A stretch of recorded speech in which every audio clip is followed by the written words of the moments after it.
Now, it probably hasn't escaped your notice that both etudes are just continuous eighth notes with no rests. That's because they're etudes. Now, in terms of phrasing, obviously, when we improvise on these tunes for real, we're going to need to think about phrasing. We're not going to want to play endless notes, and we're going to need to think about where we leave silences and so on. There's often an objection whenever we start talking about line construction, anything like that in a bebop sort of context. Somebody usually pipes up and says, oh, what about the space? You know, what about the gaps in between? And that's where the music really is, man. Well, you know, the thing about that is we can all play silence. I've been an excellent player of silence ever since I first picked up a guitar, and I'm sure most of you feel the same way. It's not difficult to play nothing.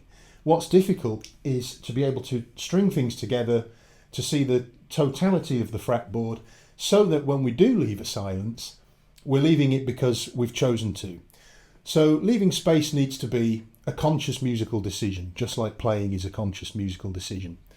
And if we don't have the knowledge of our instrument to get around fast-moving harmonies without stopping all over the place, then our silences are not really of our own design.